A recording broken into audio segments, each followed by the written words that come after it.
不开玩笑，美团闪购马上就到，感谢30分钟好货到手的美团闪购冠名播出。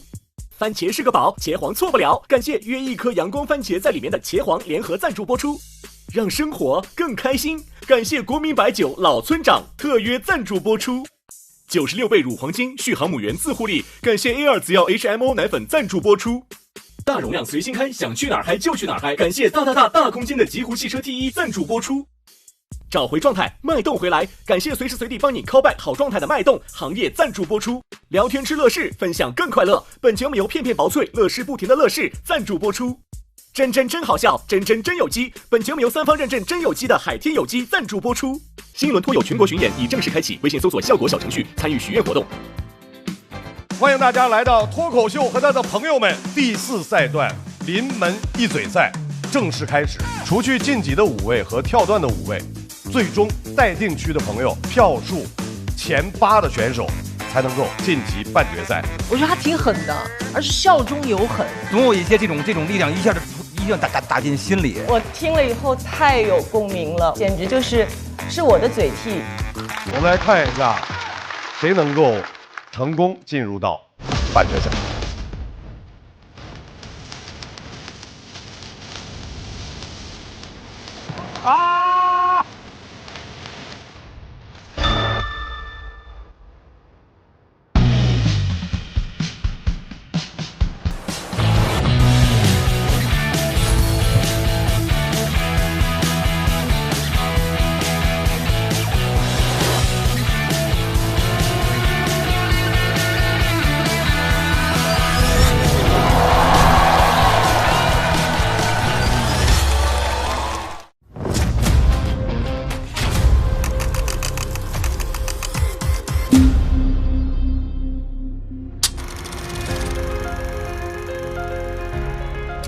我经常说这个话，今天还不知道。今天干嘛？今天还不知道。吃什么？今天还不知道。我就是一个不知道的人。我的大部分生活都是处在我今天还不知道明天会迎接什么的状态。对稿子的感受，对观众的感受，对自己想讲的东西，他们能不能传递到他们的感受。刚开始决定上节目的时候，我不知道能在节目中走多远啊，会有什么表现啊，这是一个蛮大的未知的。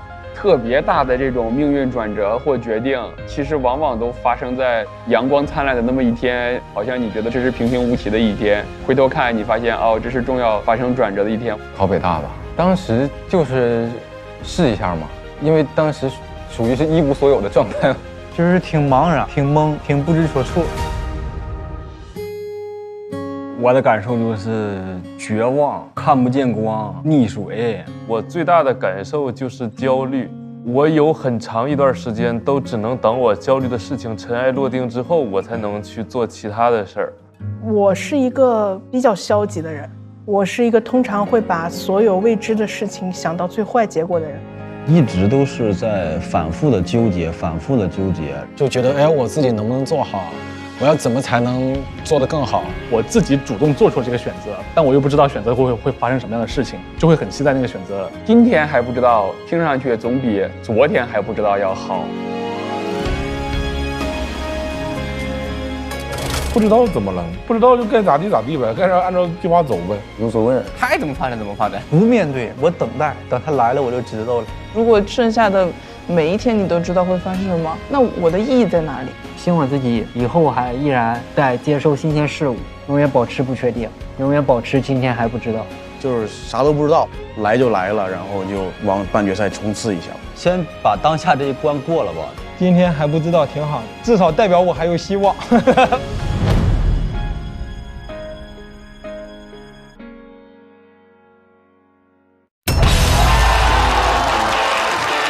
有请主持人张绍刚。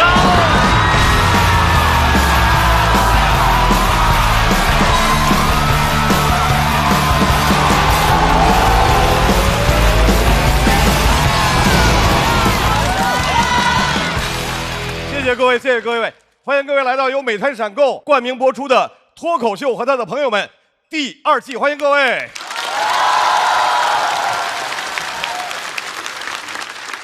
刚才热场的导演专门要嘱咐一句，说一会儿张老师来的时候，你们稍微热情一下。我都不配拥有点热情了吗？现在我们已经到这个特别像要来的啊。我们现在已经到第4赛段了，大家也看到了，依然是我站在这里开场，啊，没办法，年龄越大责任越大，啊，有一些岁数大的不承担这样的事情啊。其实今年我们的节目是有变化的，但是校友团固定不变，一直是王牌阵容，是不是各位啊？非常好，大家配合的越来越默契。当然，我特别开心的是罗老师在。有了他，骂我的人明显减少。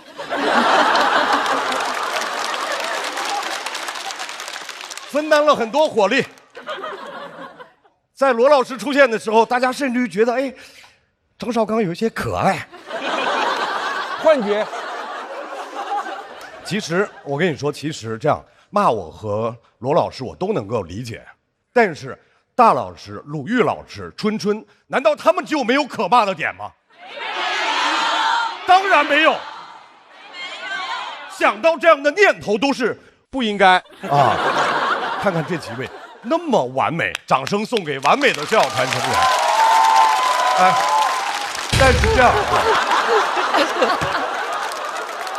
谁完美啊？都拍了。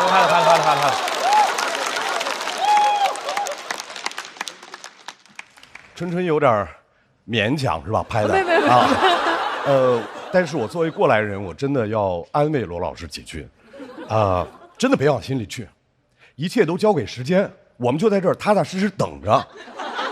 但是还是要跟大家说一下，在上个赛段有几位演员获得了跳段的机会，也就是说，他们今天不用比，他们今天就是个纯观众，跟我一样，没有投票权。没有拍灯的权利，笑的时候也没有人 care 他到底笑还是不笑啊，就是这样的5位，让我们掌声有请：孙书恒、呼兰、小四爷、Kid、李玟。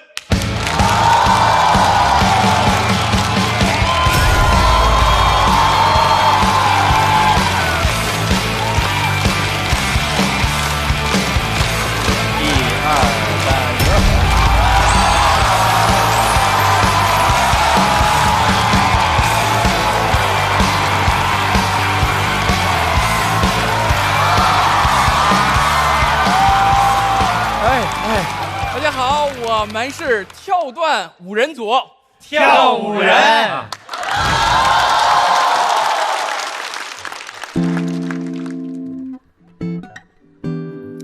好，这个赛段也不用比赛，但是导演组说不能让我这么舒服，于是让我们准备了一个小小的开场。这个舞台其实开场应该是讲脱口秀的，但是我们就不讲了吧，以我们这个实力，你讲了你再跳到决赛可怎么整？就是这咋整？哎，不好。决赛是什么感觉啊？哎，你问 Kid， 他哪知道呀？就是因为他又没进过决赛。就是啊。哎，那个咱不要内讧啊，不要内讧啊！咱来呢是为了给大家带来一段唱跳啊。跳的部分呢，大家已经看到了啊。跳段啊，跳段。唱呢给大家带来一小段改编自李宇春老师的歌曲，下个赛段见，好吧？春春老师，得罪了。观众朋友们，对不起。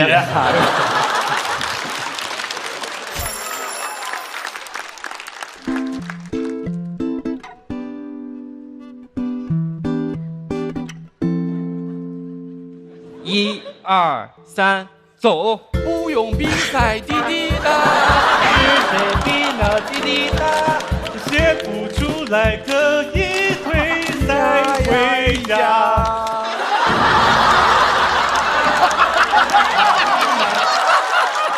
玩尬了，跳段就要这么丢人吗？啊！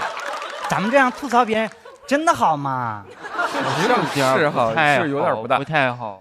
那有啥呢？滴滴答，练起实力两手抓，赶紧上去坐沙发。完全不在拍子上。下个赛段再见啦！不好意思了，我拍的什么东西？太可怕了，这就是我没跳段的理由。我们这样真的好吗？没呀，哎呀，还有啊，朋友们别生气，对不对？都是节目效果啦，都是李文写的啦。下个赛段轻点打，轻点打，不要再打了，打不了了，轻点不要上手吧。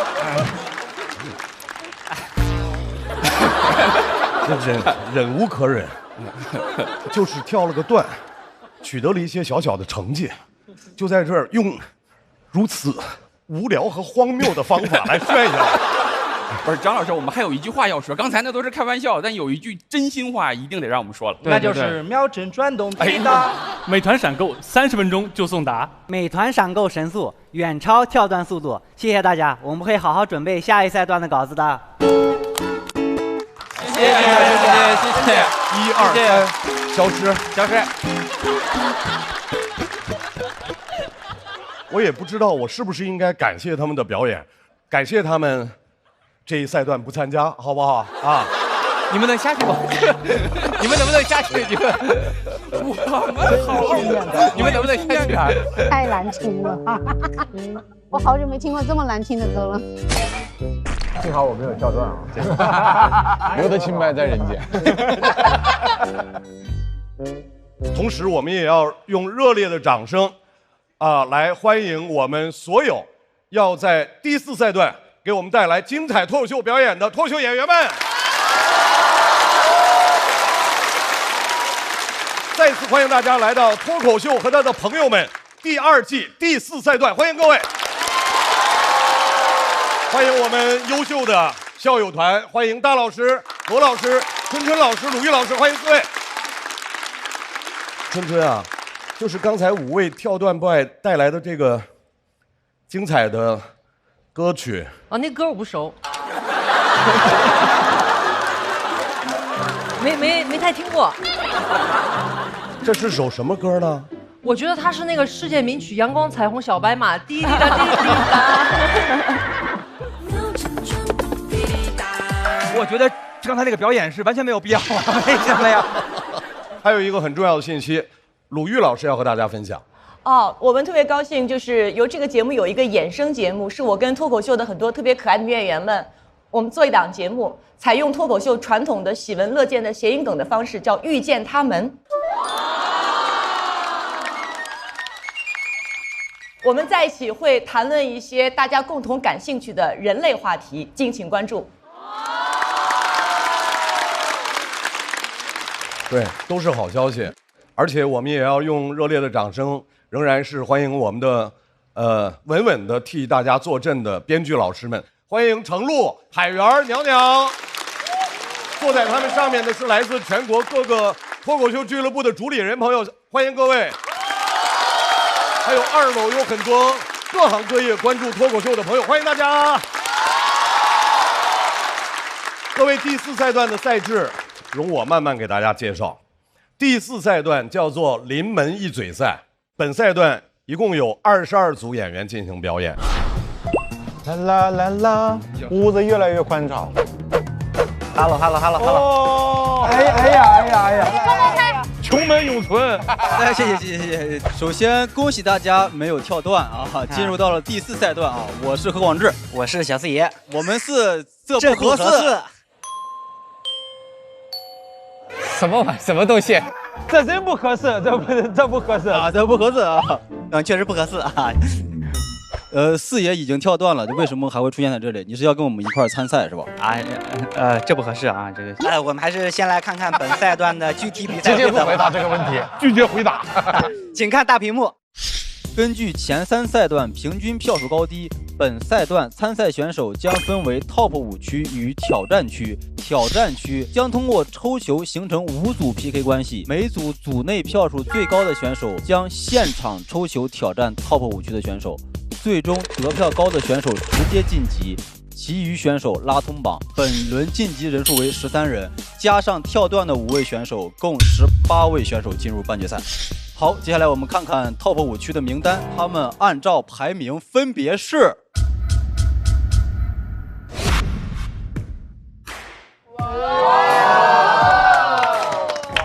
这么震惊吗？不认识他们是吗？哎，哥，这和你长得像。下面我们来看看6到22的选手排名。有个问题想问问高寒，你跟小四爷，现在此情此景，人家已经跳断了，而你还挣扎在这个挑战区啊，你有什么想说的吗？有什么感受吗？如果能进半决赛，你愿意再跟我打一场吗？我这话筒好使不？好尬呀，咱俩好尬。行啊，接下来我们来了解一下挑战区的分组规则。按照平均票数由高到低，选手依次在3个箱子中抽取同组对手，组成为3个3人组与2个4人组。1号箱11到15名，2号箱16到20名，3号箱21到22名。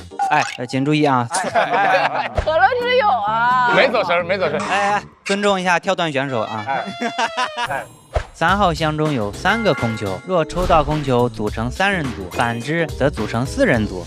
下面有请山河上来抽球，激动人心的时刻哦，山河会抽到谁呢？小丽，王小丽抽着我就是绝杀。第19名的 Seven 啊，抽到了一个空球。Seven 又跟山河碰上了。侯志远，不经意，不经意，不经意，他不会又抽出徐志胜小块吧？这3位打人都是。徐志胜。哎呦我的天！开花真内战了，抽小块，抽小块，抽小块，小块，小块。我也不知道抽中他是福是祸。抽中他。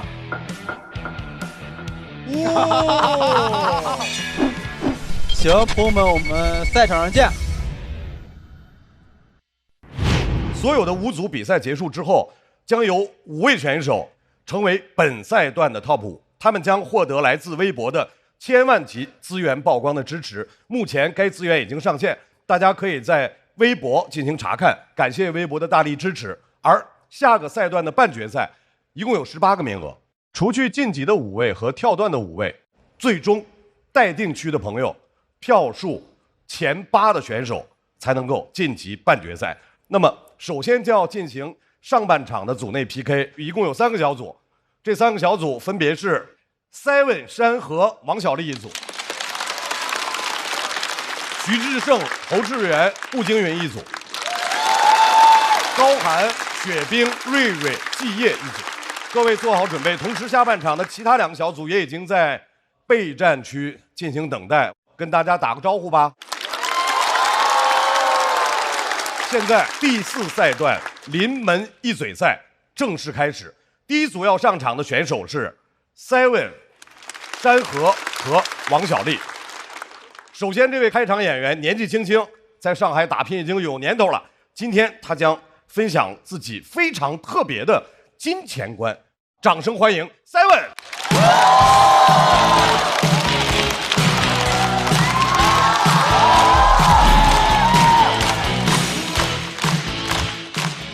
大家好，我是 Seven。谢谢你们，谢谢你们。我这几年一直都在上海工作和生活，经常会跟不上别人的消费习惯。我上班的第1天，同事热情地邀请我一起点外卖，说一起吃个三明治。那年我24，三明治58，那是我这辈子吃过最贵的三明治。但是你们放心，朋友们，我并不是要讲一个我很穷的话题。因为穷人脱口秀这个赛道太拥挤了，我就不点名了。我是抠门赛道的。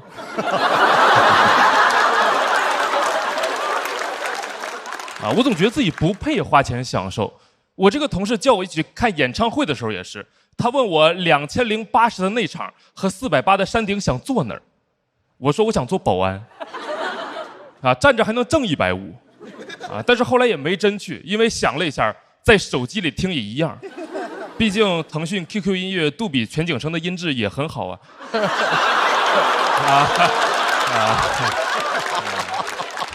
你们听得出的，我想挣的比150更多一点。我不是天生抠门，是因为从小我家里人喜欢跟我营造那种家里不容易的氛围。我有时候正看电视呢，我妈就突然开始跟我说：“儿子，咱家砸锅卖铁也得送你去补课班。”至于砸锅卖铁吗？不是应该先卖电视吗？就我家没事就砸锅，我上篮球班我家砸锅，我上英语课我家砸锅，但是我家锅从来没少过。我说妈妈，咱家这是空气砸锅呀。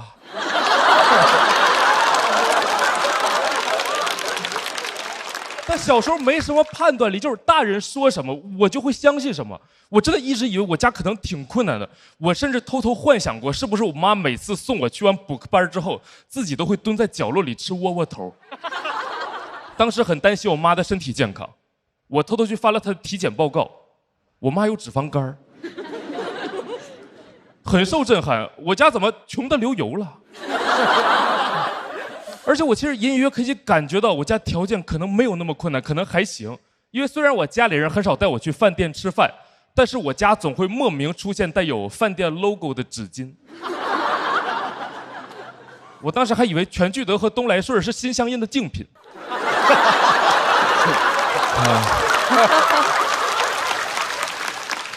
我问过我妈，妈妈家里为什么有这些饭店里的纸巾？我妈说是进去捡的。我也不明白她怎么吃出脂肪肝了还要骗我。她倒是也确实需要减脂。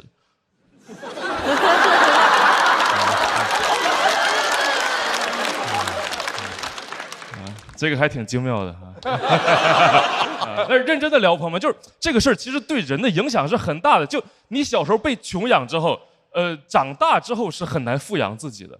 我花钱的时候会很有负罪感，我自己赚钱之后想解决这个事儿，我准备狠狠消费一把。我去买了和我最喜欢的 NBA 球星合影的名额，德里克·罗斯，有点过气了是吧？2800块钱，我以前从来没花过这种钱，因为这种球星的见面会一般也需要很多保安。刚买的一瞬间很开心，但是等着合影那几天，心里又开始想自己是不是不应该给自己花这么多钱。心里两个小人开始打架，小白人说太贵了，别去了；小黑人说一定要合影。这里的黑和白不代表对和错，小白人代表着我的金钱观念，小黑人是德里克·罗斯。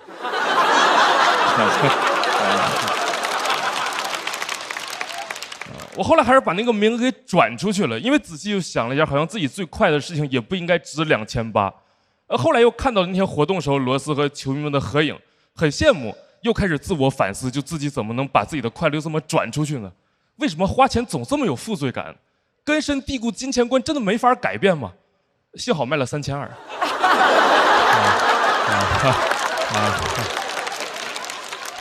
真的很困扰我问了也买了那个合影名额的朋友，就是他为什么舍得花这个钱？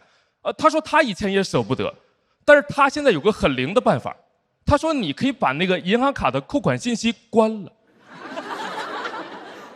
我也没有想到他这个灵是掩耳盗铃，把银行卡的扣款信息关了，很小众的词汇，现在赚钱多不容易啊！我周围靠谱的朋友们都在那儿研究宏观经济学，研究微观经济学，他关了经济学。我一直在吐槽我朋友，但是他跟我说你也别光吐槽我啊，你也试一试。我试了，其实有点东西，负罪感真的消失了，存款也不见了。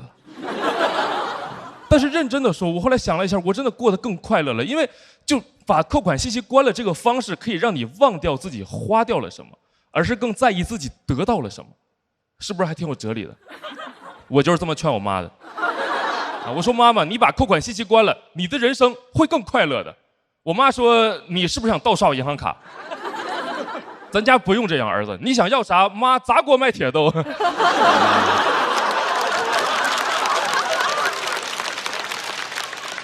我真的比原来更敢花钱了，一方面是那个掩耳盗铃真的很好用，另一方面是也想清楚了一些本质性的道理，就我再怎么攒钱，我也攒不到自己财富自由的那一天，应该对自己好一点。我又打开了外卖软件，准备给自己买那个58块钱的三明治。今年我26，三明治78了。我讲完了，各位朋友们。那我也猜一下，锁票倒计时。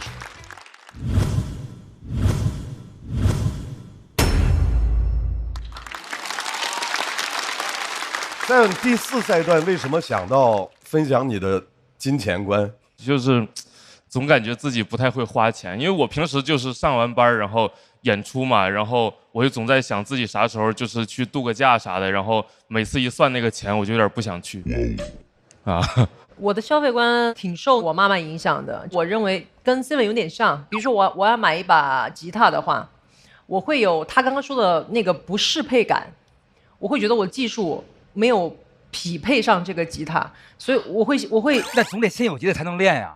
所以我会买一个便宜的啊，就是说现在慢慢练起来，对，越练越厉害的，配得上啊，配得。然后你会给自己一个推动的目标嘛？啊，然后大老师爱买东西，我抠门啊，我抠啊，太抠了。就是说那个买香水只喷人中，就自个儿闻，就这。别人都不能闻，就喷人中这儿自个儿闻。这个巧妙。之前我踩过一个特别舒服的地毯，那个地毯真的很舒服，但是一问那一块太贵了，我说这要铺满得多少钱？后来我就买了一块，把那一块剪成一半，然后缝在袜子上，走哪儿都有地毯。反正就是特别想琢磨。对，取悦自己啊，纯取悦自己啊。但是呢，您花钱花在西服上，应该花了不少钱了吧？刚才您在那儿，我远处我眼睛有点花，我以为撒了一身酸奶呢啊！近处看哦是花儿，哦远处看我说撒一身酸奶，这男的怎么回事？酸奶，精挑细选的花，怎么就是撒了一身酸奶？是，没有，就说我说我眼睛花了，我以为。啊，咱们转移这个话题吧。你看看一聊这个，这样，刚才呢 ，Seven 你在说那个剪纸的时候，剪纸，然后大老师大声的问了我一个问题，说现在已经没人管了吗？这个谐音梗已经到咱们这儿，已经完全没人管了吗？啊！不，但他这个谐音梗还是有品质的，所以他忍不住自己都说这段还挺精妙。我们再次把掌声送给 Seven 休息一下。这个三人小组第二位要出战的这位朋友，他的家庭给他带来了很多的影响，而他用这些影响给我们带来了很多的快乐。掌声欢迎福气满满的山河。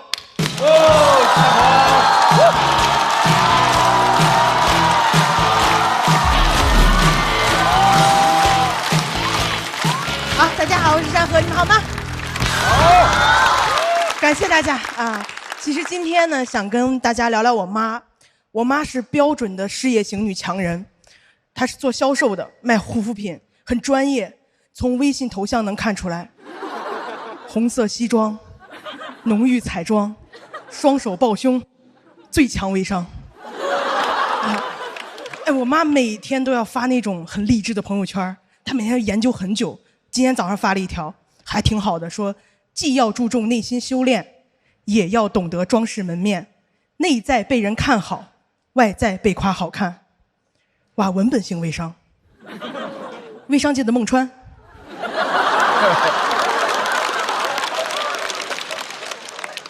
我妈有时候走火入魔了，给我发微信也不叫我女儿了，叫我女人。我前2天我说这轮比赛压力太大了，我也不知道该讲什么。我妈发来一条说：“女人，你要不断进步，不走弯路，全力以赴，就会很酷。”我说妈，咱别干微商了行吗？你去新说唱吧，比和阿曹强多了。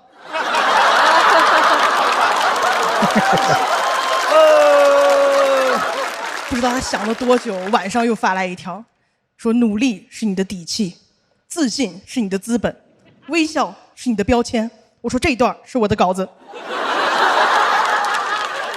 虽然我们现在在调侃微商女强人，但我妈真的是白手起家，从一个纺织厂女工做到一个女高管。她现在很厉害，她有自己的团队。我没有见过凝聚力这么强的团队。你像我们讲脱口秀跑上来说大家好，我是山河，你们好吗？观众就给个面子说好。人家那个团队不是好，人家是好，很好，非常好。来一遍吧，我们来一遍吧，来一遍，这个很解压的。亲爱的朋友们，你们好吗？好，很好，非常好。绝对有人干，绝对有人干，还知道拍着手。我真的是很佩服我妈的，我觉得她在工作里面真的闪闪发光。我特别想成为她那样的人。我小时候最爱干的事儿就是去我妈单位。你们懂那种感觉吗？领导的女儿来了，哎呦，那种虚荣心，那种子凭母贵的感觉。所有员工就围着我，什么都没干，开始夸我，说：“哎呀，一看就优秀啊，一看就是当班长的料。上回考多少分啊？58，那也很优秀啦。我们也很喜欢你。”哇，我当时就觉得，难道这就是明星被捧红的感觉吗？有流量但没作品。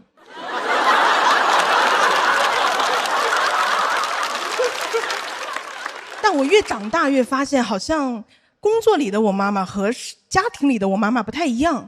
她前一秒朋友圈刚发完，说：“女人，你最大的靠山不是完美的婚姻，是挣钱的自己。”转头跟我说：“你爸心里绝对没有我了，不爱了。你现在给你爸打电话，你就说我病了起不来了，你让他回来看我。我很讨厌让我在中间传话，我每天过得跟《甄嬛传》的宫女一样。皇上齐嫔又梦魇了，快回来瞧瞧。”次数多了，我爸也不信了，回答跟皇上一模一样，也不痛快就找太医。其实后来我知道了，就是我妈就是想让我爸主动关心他、爱他，他不会表达自己的情感需求。我就说，那你直接说嘛，你把你工作上的气势拿出来，你每天揪他耳朵，你说每天关心我好不好？他肯定说好，很好，非常好。但是我妈就算这么优秀了，我爸还是很传统，老在酒桌上抱怨，说你看我这腱鞘炎都是做家务做的，我们家那口子娶回来没给我洗过衣服做过饭。我说你这腱鞘炎不是打掼蛋打的吗？衣服不是洗衣机洗的吗？你地不是洗地机拖的吗？我爸不高兴了，说你稿子写完了吗？你上那个破节目你挣到钱了吗？我说然后呢？说呀，你继续说呀，你再多说2句我就挣到钱了呀。但更让人生气的是，我妈好像也觉得我爸说的对，她觉得她就是没有尽到做妻子的责任。那天过后不管多累都要给我们做饭，拦都拦不住，那个饭做的呀，怎么说呢，那段时间我都瘦了。我特别想吃预制菜。但你别看我现在在台上讲啊，觉得我妈好像不对，对吧？她被规训了，好像显得我女性意识很强，怎么没有？其实我之前是很受这种思想影响的。我身边任何的女性，包括我们家所有的长辈女生，从来没有跟我讲过什么女性意识，你要独立的，没有。我原来是很相信我妈的。我妈说说的最多的一句话啊，她就说女人嘛，最厉害的就是在外面能挣钱，回家也能照顾家，外面是大女人，回家是小女人。女孩就是仙女棒，变大变小变漂亮。但自从我来了这个舞台，看到这些脱口秀女演员，我才知道好像女生不是那样的。我第一次见王大刀的时候，我没敢跟她说话。她不是仙女棒，她是金箍棒。我妈真的很在意女孩的外貌，每次看我的节目都说：“你看你胖的啊，你要知道形象走在能力前，好看是最重要的。”布姐说：“你快吃吧，这裂开的烤肠是最香的。”而且不怕丢人啊，真的不嫌丢人。我之前一谈恋爱，跟我妈那个死出一模一样，每天见我闺蜜就一个话题，聊男人。哎呦，她怎么不回我了？我该怎么让她回我呀？我要不再给她花点钱吧？闺蜜说：“你别说话了，你看看病吧。怎么恋爱脑是走不了医保吗？如果哪个国家恋爱脑能走医保，都是因为你破产。怎么国破山河在是这个意思是吗？”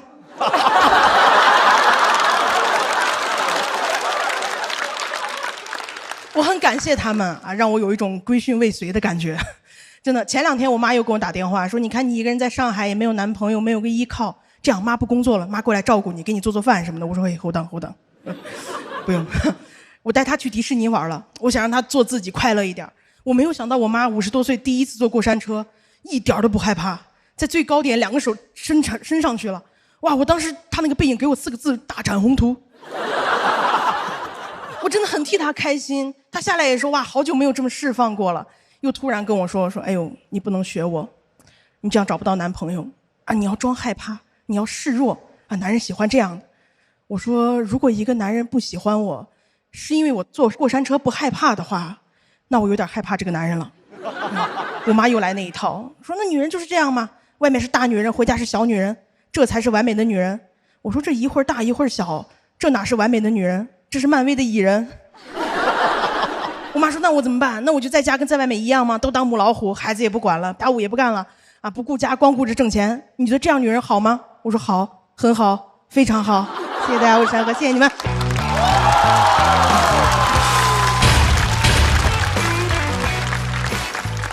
山河锁票倒计时。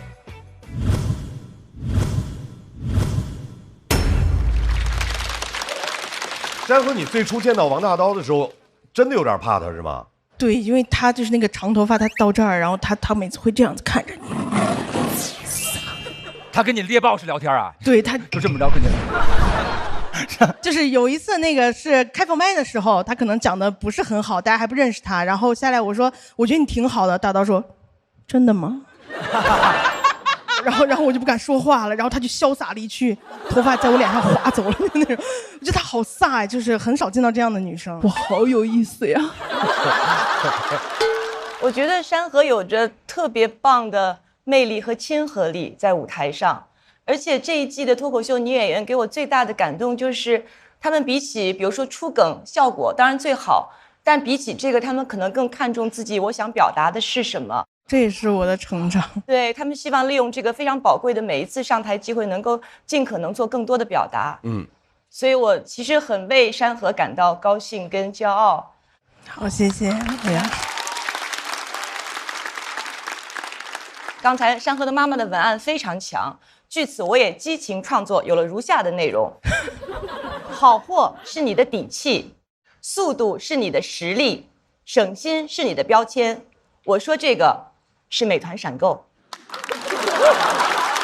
打开美团，点闪购，30分钟好货到手，及时满足，就是我的日常。我觉得山河特别可爱啊，咱们说沉了。我觉得妈妈多可爱，这么一个人啊，妈妈就是老说话都押着韵啊。他的朋友圈就是这种励志文案。我考虑过参加亚运会嘛，然后但是什么玩意儿？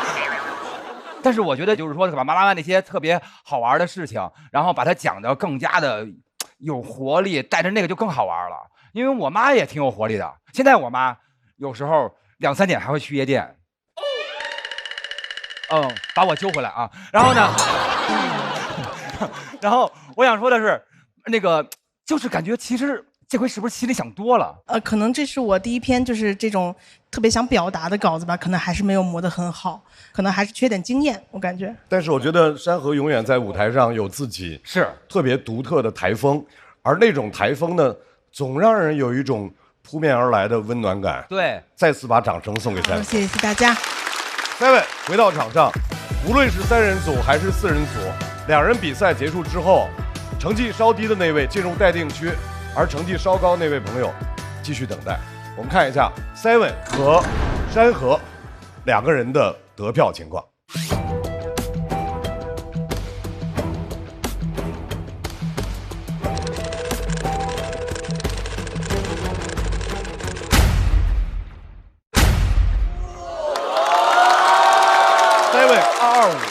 山河241，所以 Seven 要进入到待定区，山河等候区。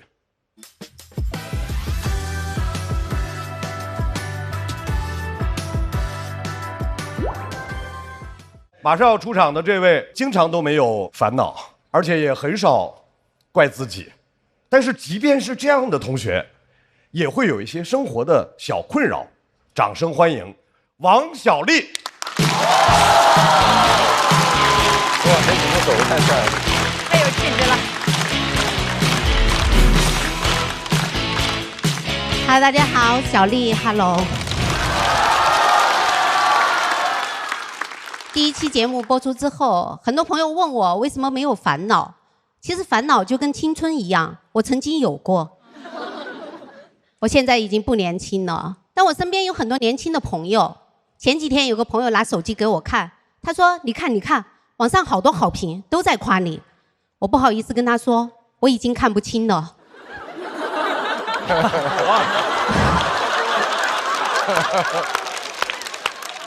是的，我开始老花了，但这都还好。我最大的困扰就是我跟年轻的朋友出去，别人会误以为我是他妈。有一次我跟朋友逛街，过来一个发传单的跟我说：“阿姨，你女儿好漂亮啊。”我说：“啊，你刚刚是不是捅了我一刀？”还有一次跟朋友出去旅行，办入住的时候，前台说：“你跟你女儿住一间吗？”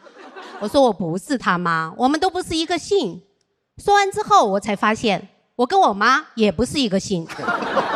那时候我才意识到，要证明我不是她妈真的很难。后来为了应对这种情况，我跟年轻的朋友出去，我都会刻意打扮一下。有一次我打扮得特别漂亮，跟朋友出去逛街买衣服，店员跟我朋友说：“哎，你妈还挺时髦。”就这些事情搞得我特别敏感，一有风吹草动，我都会有过激反应。有一次，我跟一个男性朋友去花鸟鱼虫市场看金鱼，他在这边，我在这边。老板说：“你儿子还挺喜欢金鱼的。”我当时那个火一下就冒出来了。我说：“他不是我儿子，他都已经30多了，我怎么生得出来这么大的儿子？”老板当时吓坏了，眼神中充满了恐惧。然后我一低头，发现旁边蹲了一个5、6岁的小男孩。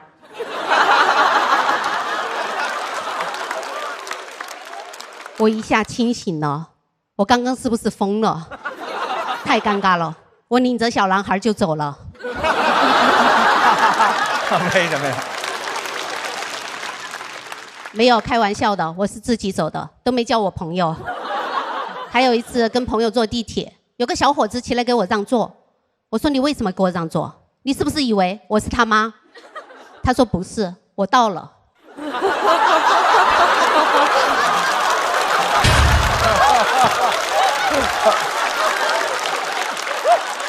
莫名其妙。这些事情真的很困扰我，我甚至去咨询了医美。工作人员说我需要改善内沟、法令纹、抬头纹、鱼尾纹、毛孔粗大、苹果肌下垂、脸垮。我越听脸越垮。这个世界上怎么会有这么多让人不开心的词汇？他说：“你知道做什么可以改善这些吗？”我说：“我知道啊，离开你。”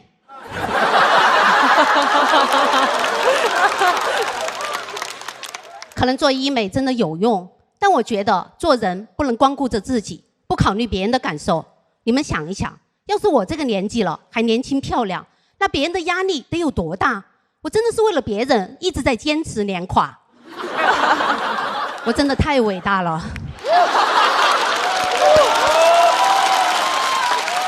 我用我自己的实际行动关心着别人的心理健康。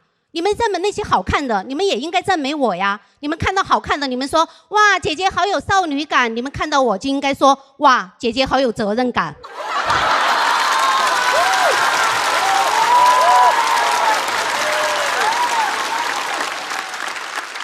然后我决定不做医美，我要自然老去。我希望别人一看到我就知道我不年轻了，知道我在这个世界上已经存在很长时间了。毕竟我出生的时候，香港还没有回归，苏联还没有解体，中国还没有医美。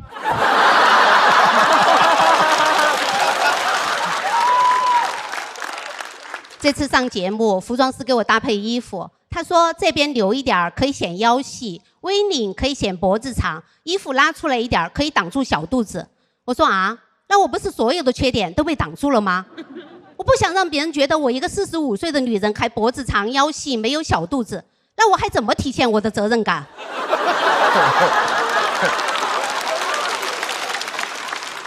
这样吧，脖子我可以妥协，但小肚子总得让我展示一下吧。这衣服是我上台前自己塞进去的。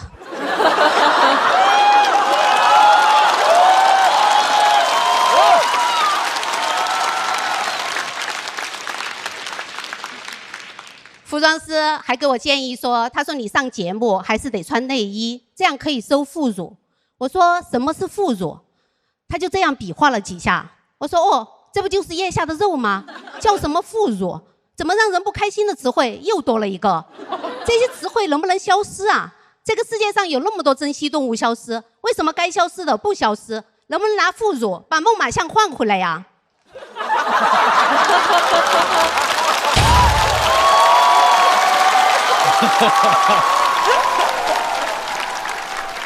我前两天看节目卡段，发现自己好好看，好看到我都有点愧疚，我是不是没尽到责任啊？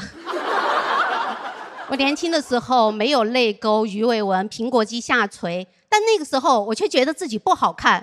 直到前2天整理照片，我才发现我年轻的时候就是个美女。我当时怎么不知道呢？为什么人在最美的时候不知道自己美呢？有人说这个世界上没有丑女人，只有懒女人。这句话我不同意。我觉得这个世界上没有丑女人，只有反应慢的女人。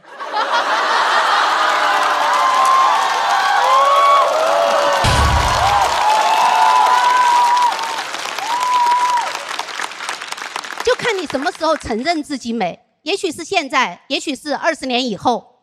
我说了这么多，肯定有人还是不承认自己美。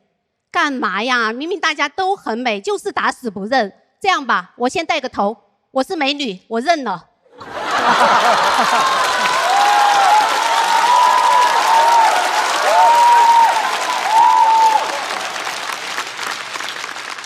我也劝大家一句，放弃抵抗吧，早晚都得认。认了你就轻松了。再有人拿出什么超声炮、热玛吉、黄金微针这些刑具出来，你就说我是美女，我不需要。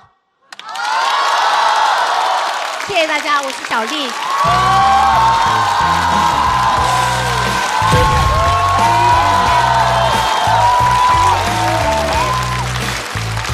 280、290，来劲儿了！这个下来的人可不好打呀。哥几个准备吧，阎王点名了，他们开始动起来了。小丽锁票倒计时，再次掌声送给小丽。厉害厉害！小丽对于这些外貌的评价是什么时候从在意到不在意？我觉得这个过程应该是从不在意到在意，再到不在意啊。因为小的时候没有人一生下来就说我要当最美婴儿，就是小的时候大家生下来都是哇哇哭，然后就是同龄的朋友可能在青春期的时候评价你的外貌呀，教你打扮呐，你就开始慢慢的在意。我觉得到不在意，一方面是我内心形成了一个很稳定和强大的自我价值。我就开始意识到，其实别人喜不喜欢我，关不关注我，其实对我这个价值没有任何影响。然后第二个，那个转折就是发生在我去咨询医美的时候，就当时他给我拍了很多照片嘛，他让我看我哪些地方不对劲儿，有泪沟啊、鱼尾纹呐、抬头纹这些。我当时看的时候，我突然觉得，这个鱼尾纹真的是我笑了好多次才形成的。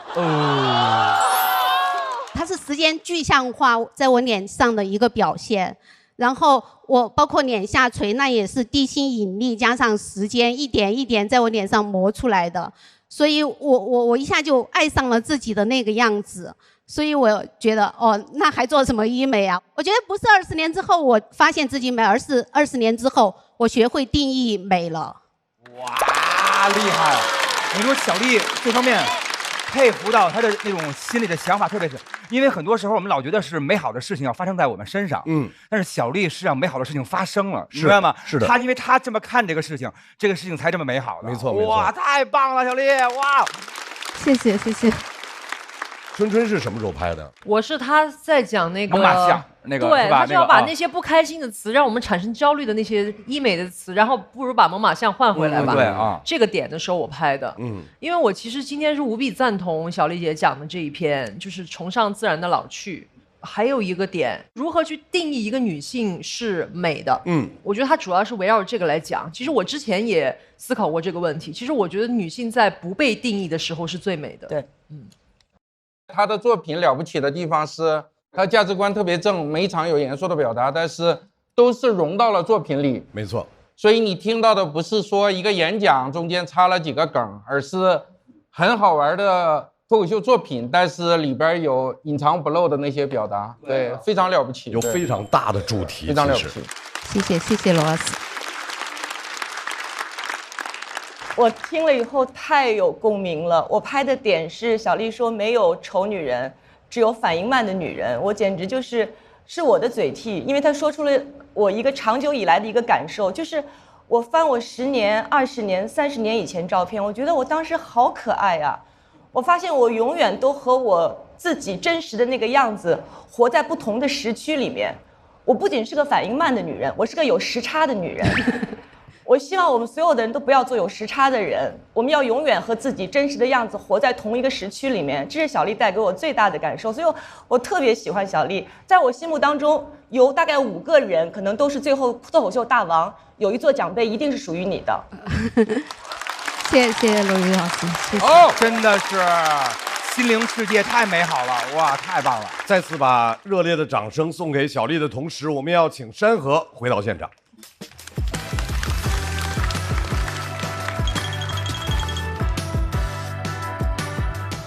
来看一下山河和小丽的得票情况。我挺满意的，我发现现在我好像对这个舞台更掌控了，就是尽力了，然后也没有遗憾。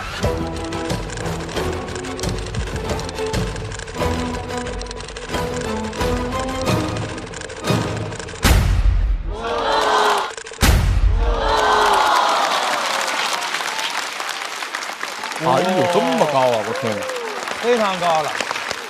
小丽姐，她突破了我对喜剧的一些固定认知。我觉得她那一个点，比炸一场力量还强，就一下打到你，就是那一个观点性的东西真的很重要。小丽这一篇稿子读稿的时候，我跟鸟鸟听她读完之后，叹了一口气，怎么写的这么好？就是鸟鸟是大家认为一个文本之神的人，然后小丽说，我也想知道你为什么写的那么好。我觉得小丽姐就是直抒胸臆，就是你第一眼看上去这个东西是这样，她就这样说，她就好像一种流派的画家一样，就是她不做任何多余的处理。山河要进入到待定区，小丽，你现在有挑选的权利，你需要在目前的 TOP 5的5个人当中进行挑选，你要用盲选的方式来抽出他们当中的幸运者，看谁来和王小丽对阵。怎么给人一种这么怂的感觉？你能不能？怂，我确实怂。来，小丽随时开始抽。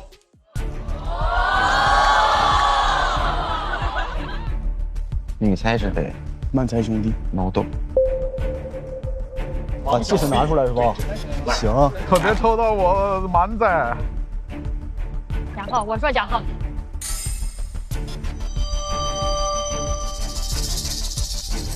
很好，非常好。谁呀？哦，贾浩。贾浩。中举。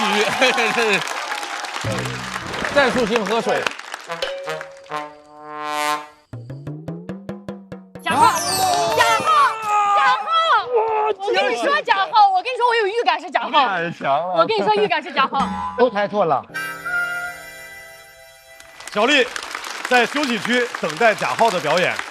这位朋友啊，对生活充满热情，全装男孩。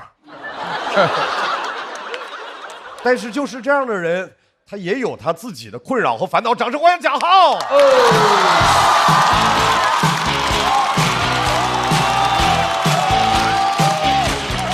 ！Hello， 1楼、2楼的朋友，大家好，我是贾浩，欢迎大家，欢迎大家，欢迎大家，欢迎大家。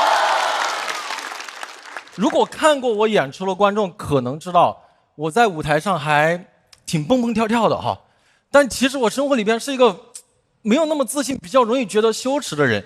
这个赛段很激烈，我豁出去了，我想跟大家分享很多我的羞耻时刻，可以吗？可不可以吗？可以。比方说，我很长一段时间会因为我的口音羞耻，因为有一个朋友说，你说一句四川话就把奢侈品喊出了路边摊的感觉，我当时就说了一句，我想买个香奈儿。对不起，毁了大家心目中这个品牌啊！所有观众晚上睡前都会飘过来一句香奈儿。我也会因为我自己脸上很多痣感到羞耻，从小就很羞耻，我脸上痣特别多，一共14颗。又脏又乱，都没有长在好看的地方。有多乱？我小时候曾经试图一笔把它们连起来，是一个 biang biang 面的 biang 字。最早嘴角有个很大的肉痣，开刀取掉的。我从小很自卑，我从来拍照都是这个样子的。我就想挡一下，我想挡一下。我们班主任觉得这个小孩3年级这种油腻了啊，没有，我就想挡一下啊。所以我后来看到一个男生如果拍照是这个样子的，我就知道他的人中肯定不干净。这个梗还挺傻的啊，二楼看一下啊。我是前年去泰国旅游的时候，顺带把脸上的痣给取了。回国恢复好以后，我马上请那个最好的发小吃饭。大家能够理解我的那种凶心吗？对吧？我希望哥们儿一见我就是哇哦，贾浩，我完全没有想到你举完痣以后哇哦，吃了1个多小时，他完全没有看出来。我取了14颗痣啊，给我急的。我说你离我坐近一点，你仔细看看我。贾浩，我一直把你当兄弟。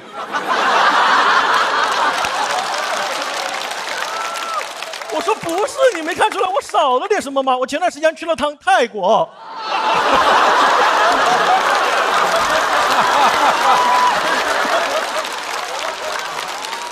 我取痣去了，羞耻。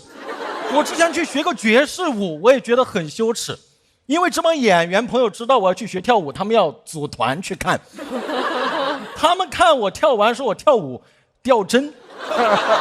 又夸我的，又夸我的，又夸我的，说我跳舞像小佳。我说你闭嘴吧，小佳。后来才发现学爵士舞其实挺费钱的，买舞蹈课花了50，买他们手里拍的视频花了300。羞耻！我有一个事情最羞耻，从来没有敢在舞台上讲过。就很多年前，我曾经被一个制片人指着鼻子呛说：“贾浩，你长相太一般了，不会有观众喜欢你的。而且你贾浩这个艺名太难听了。”我都没敢告诉他是真名。我有什么办法？我听我爸妈说，当时起名字就2个选项，一个叫贾浩，一个叫贾自强。自强这个名字其实还可以，但我姓贾呀。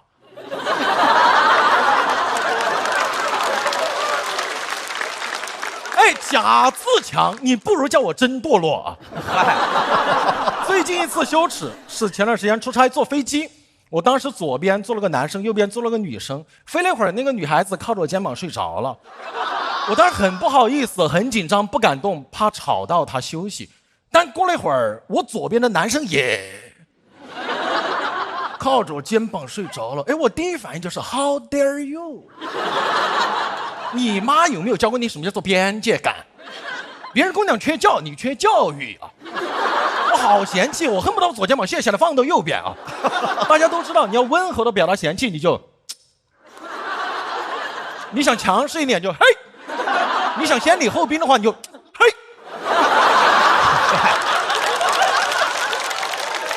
那哥们儿没有反应，我就没有再教他，我轻轻挪了一下我的肩膀，他就醒了，因为我学过爵士舞嘛。2楼的朋友，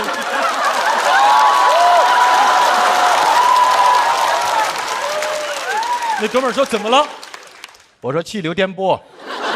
他不知道这个颠簸其实很难的，因为你要保持右肩平稳，姑娘在睡觉嘛。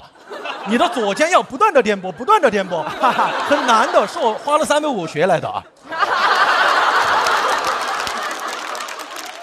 而且当时那个场景必须把他摇醒了，因为一左一右靠着我睡着的时候，空姐走过来了。我好羞耻啊！我从空姐的笑里面读到了疑惑、释然和我懂的。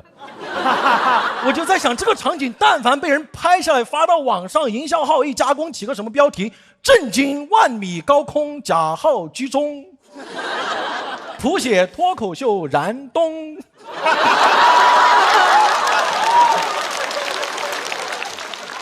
关键这个男的我不认识他，为什么靠着我睡着了？除非这个男的是周杰伦。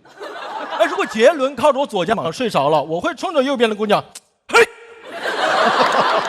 周杰伦坐旁边你都睡得着，但如果右边坐的是刘亦菲，我会把杰伦摇醒，来唱个可爱女人。本来这个段子到这里，但之前有个演员专门告诉我说，浩哥你这个段子有逻辑漏洞，有没有可能周杰伦和刘亦菲只坐头等舱啊？给我气的，我有没有可能我坐的也是头等舱啊？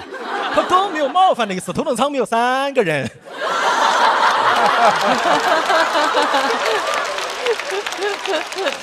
你做过就知道了啊！你这个刚好可以写段子，你看，在所有脱口秀演员眼里，你的羞耻、难过、尴尬都是素材。失恋了，好素材；裁员了，好素材；股市崩了，天降素材；残疾了，顶级素材。所有最坏的安排都是最好的素材。所以，天将降大任于脱口秀演员，必先苦其心志，劳其筋骨，这就已经能写2篇稿子了。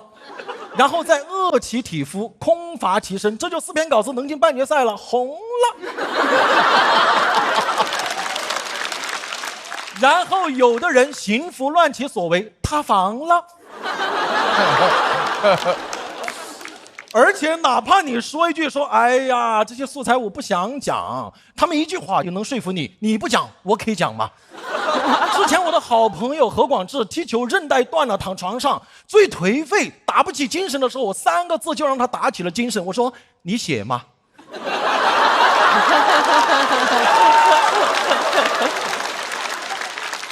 他当时就站起来了，他3个字也让我打起了精神，他说贾自强。所以你看这些羞耻说出来，大家笑一笑，我们心里的羞耻也会消解很多，好像翻篇啊。所以我讲脱口秀8年了，我觉得没有什么羞耻是脱口秀不能去回应的。如果时光可以倒流，让我有机会再回去看到那个制片人，他再对我说贾浩你这个长相太一般了，我会说那你是没见过其他人。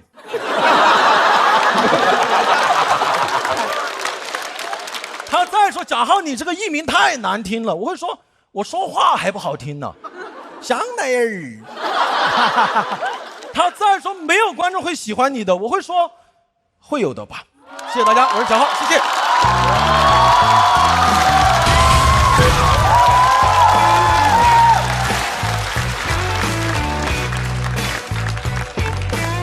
来，贾浩锁票倒计时。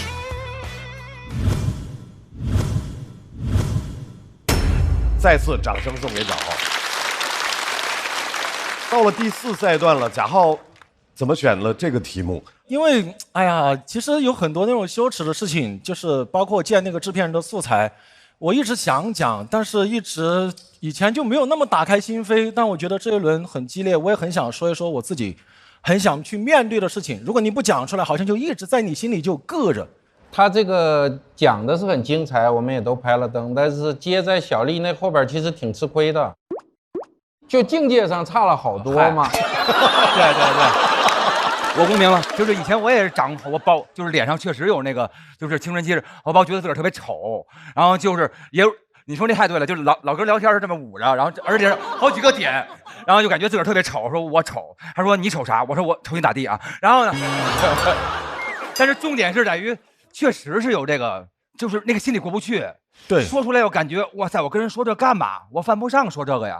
是，关键是我娶了真的回家朋友，他们都不觉得你脸上以前有痣，那个让我是最难受的。原来以前你的在意只是自己在意，别人没有那么在意你脸上的那些东西。以前这里那个肉痣是开刀取的，缝了6针，所以那个痣是很大的。就这样别人都没看出来，我就觉得啊，那我以前在自卑些什么？所以他讲这个羞耻，其实是讲出来之后对自己的一种和解或者是解放。真的是，是的。贾浩，你那个舞能跳一下，是不是？因为听了这么久，我一直想知道是这件事，这什么舞啊？我真的不好意思，但那种羞耻感不是伴随着一些罪恶的快乐吗？对，没有，完全没有，我真的会睡不着觉的，不对。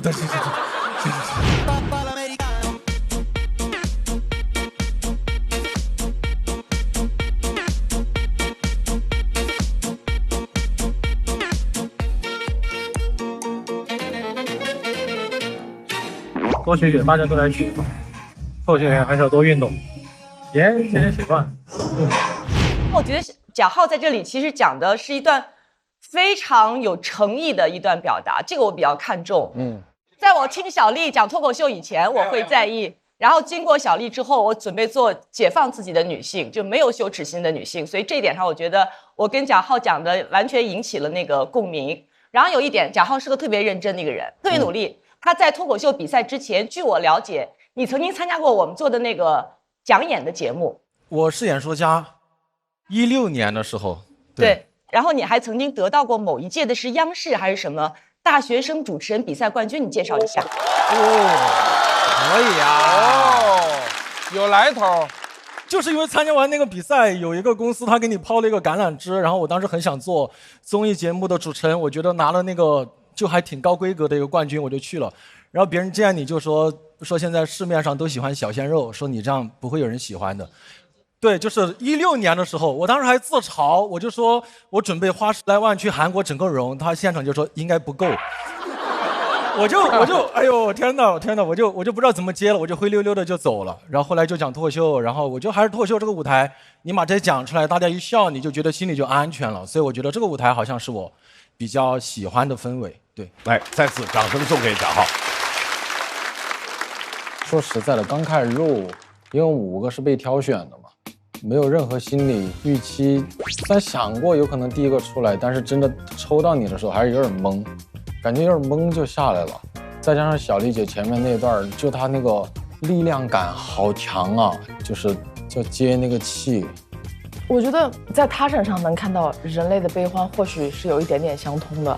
他那么细腻的一个人，他虽然身为一个男生，他也内耗、不自信、不自洽，但是他非常勇敢的把这些全都用笑话的方式说了出来。他真的是一个集内心的柔软与勇敢为一体的人。我们要把小丽请回现场，我们看看是攻类的成功还是守类的成功。小丽283票，我们来看一下贾浩获得的票数是。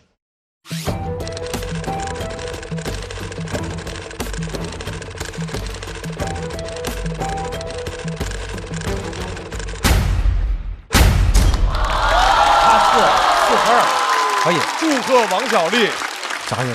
攻类成功，王小丽也成为了顺利进入到半决赛的脱口秀演员。哇，厉害！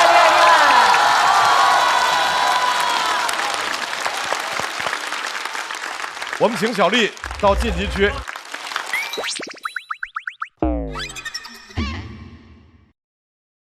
我是贾浩，2055年我穿越了。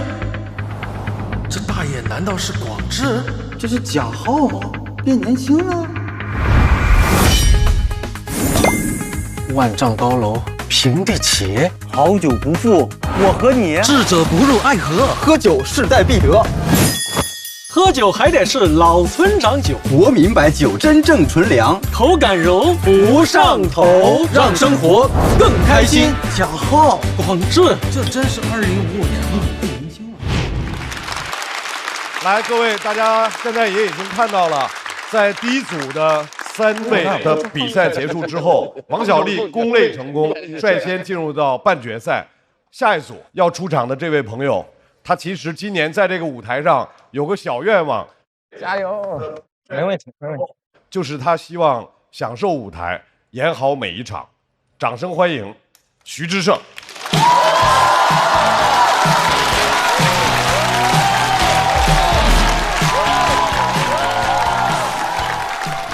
大家好，我是志胜。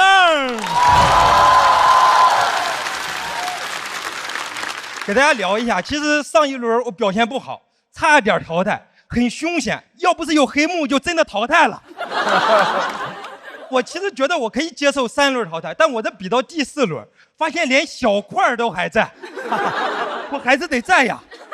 上一轮小组赛3v3，我们组就想着田忌赛马，就先派出了下等马小块，麻痹一下对手。结果下等马超常发挥，赢了60多票。我和我另外一个队友自信满满上去，输了70多票。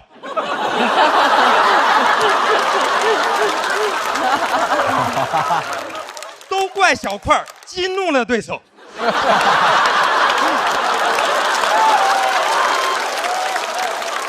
我和另外一个队友迷惑住了对手，他们打完都没找到我们的上等马，对手都懵了，说怎么下等马下面还有马呀？太棒了！观众也很懵，觉得志胜怎么会讲成这样？因为还是能天天都能刷到志胜去开放麦的嘴炮的。这就跟上学的时候，你能理解一个人考30分，但你不能理解他天天熬夜学习考30分。那些嘴炮的观众们也都很善良，但是字里行间你也知道他是啥意思。就嘴炮下边还有人问说智胜好不好笑呀？观众说智胜站在那儿就很好笑了。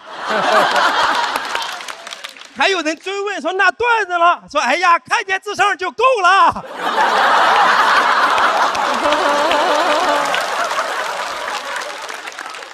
观众看我的心理就跟我妈看我是一样的，就他看我在节目里讲脱口秀，其实也不懂这孩子在干嘛，但看着就是开心。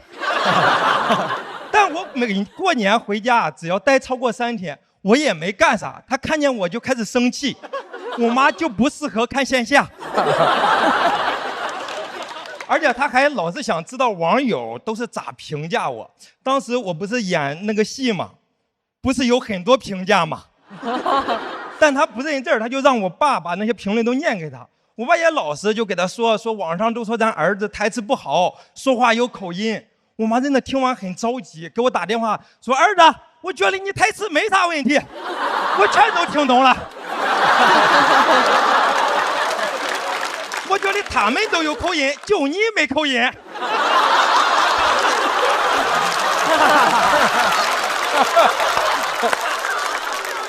我能这么快乐，真的是因为我有个不内耗的妈妈。我现在来上海，我妈就很关注上海，经常看网上的消息。她也不知道真假，跟我说听说在上海得天天喝咖啡才能落户。跟我说这落户也太难了，啥人能天天喝到咖啡？我说打工人。因为我妈就觉得咖啡是一个很珍贵的东西。小时候我家亲戚给我家送了一罐咖啡，我妈那平时都不舍得给我喝，那都是我感冒的时候才给我喝，效果特别好，病是一点没好，但人可精神了。医生当时还说生病了就得多休息，我是一宿一宿的睡不着觉呀。我现在也不喝咖啡，我还给我妈开玩笑，我说这都是原生家庭造成的。我妈听完这想了半天，说啥叫原生家庭呀？我还得给她解释，我说就是家庭会给孩子造成一些伤害啥的。我妈就急眼了，说我生你还生错了呗？我说不是，你是养我的时候没养好。她说那没养好你咋长那么大的？我说妈，刚刚这个就叫原生家庭。真的一般聊原生家庭都说上一辈有问题嘛。我妈说你不是上一辈有问题，你是上一辈子有问题，你投胎没投好，你赖谁呀？我都急了，我说我这不是原生家庭的问题，是原生阎王有问题啊。原生阎王什么东西？而且我妈也不管这些什么新鲜词儿，什么哀人、艺人、农人、蛋人，在我妈眼里，在地里干活的就是哀人，骂骂咧咧干活的那就是艺人。农人、蛋人在我妈那里也很好区分，下地里种的就是农人，去鸡窝里掏的就是蛋人。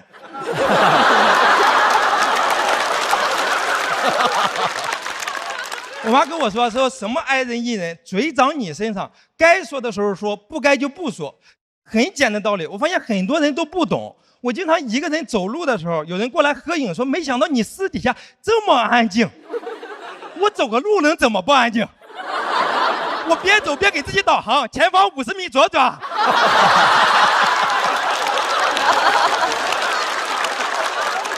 我觉得那些觉得艺人就该时时刻刻活跃的，就该学学我妈，要么学学英语，学过英语就会知道艺有时候可以不发音。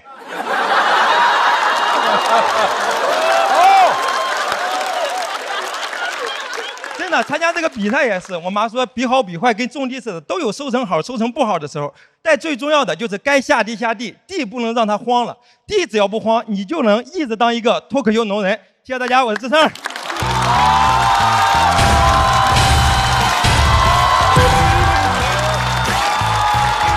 等起来了，等起来了。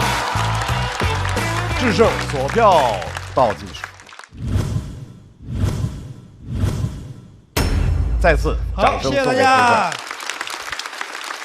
每一次智胜在台上，他总能够赢得我感情的那一部分。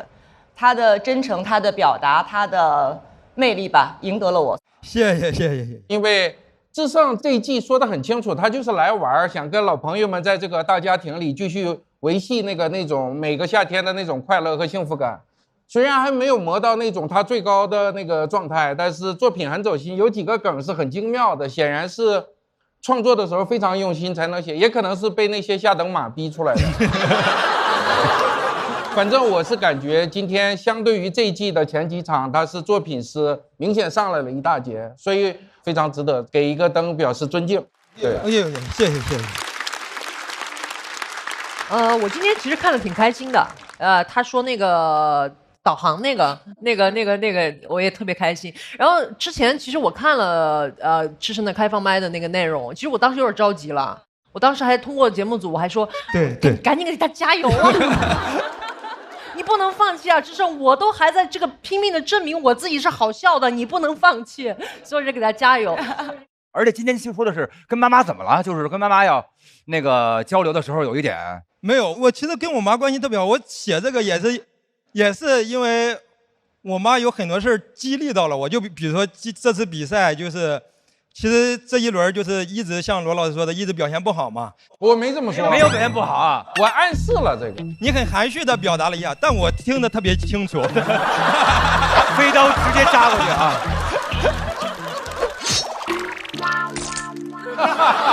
其实我妈就是农民哪能不种地呀？这个脱口秀就是你的地嘛，你就每年都要地要荒了之后，你就彻底荒了。所以说我妈就一直说收成好收成不好那都是。分年份分年头，但是你要干的事儿就是要下地。智胜现在的心态已经没有包袱了吧？没有包袱了，现在稿子里都没有包袱了，还哪有包袱有啥用呀？不能没有包袱，不能没有包袱。我觉得这个是一种自我认知啊，就是不要老觉得这个事儿挺好的，真的挺好玩的，大家都是发自真心的在笑啊。我也是觉得，因为我昨天讲开放麦。我已经好久没有听到观众在那讲的时候开始欢呼了。欢呼什么时候结束了？是因为吗？不是，我终于结束了。没有。对，讲段子的时候，好久违的感觉呀。但是那一刻还是觉得，说这一季再多的那个啥，但那欢呼那一下，我真的是觉得值了。我真的就觉得我回来的意义达到了。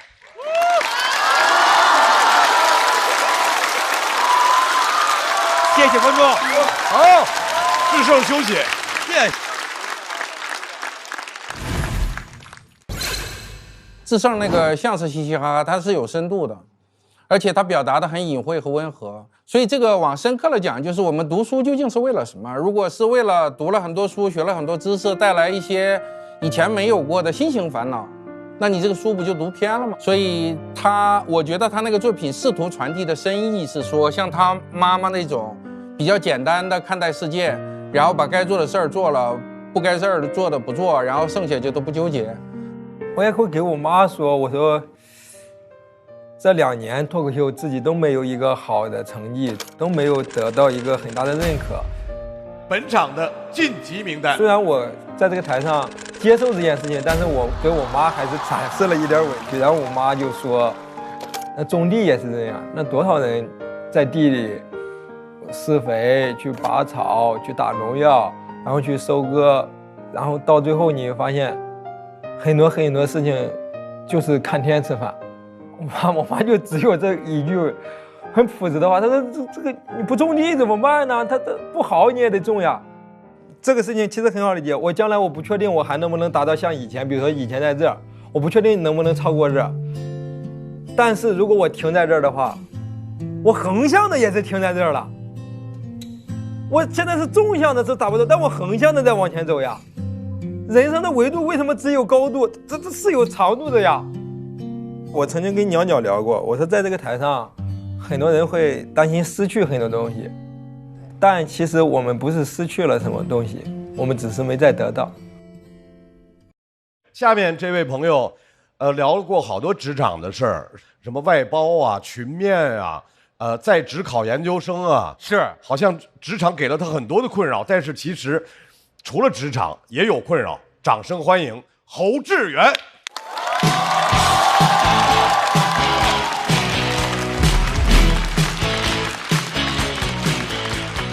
Hello， 大家好，我是侯志源，我就是刚才志胜说的另一个队友啊，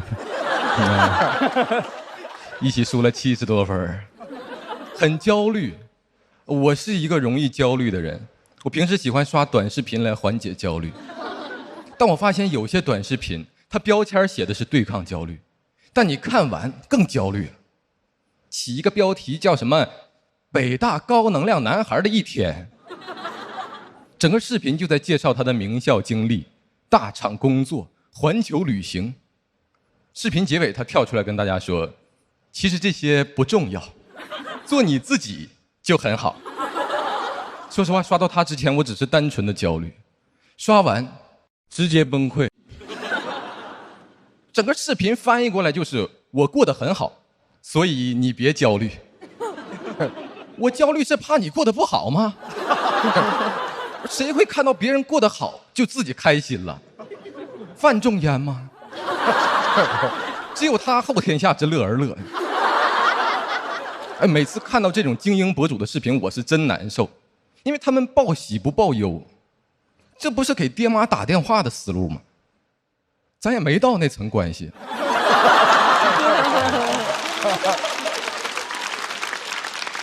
我说你是一点忧都没有吗？真正的精英不是应该先天下之忧而忧吗？你多少给我报点忧呢？我就爱听这个 ，I love you。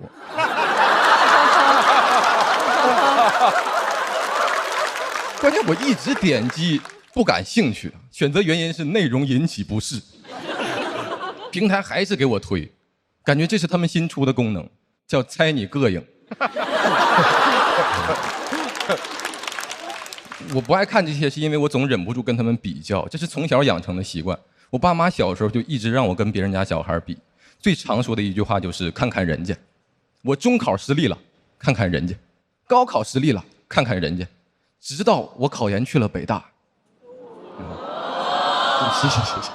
我觉得终于可以不用出去看看人家了，可以回去看看家人了。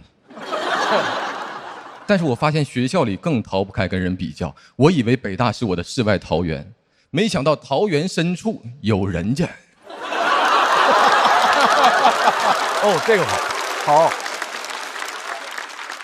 我在我的本科复兴矿业学院就算是一个聪明的人，跟北大的同学一比，算是一个聪明的猴。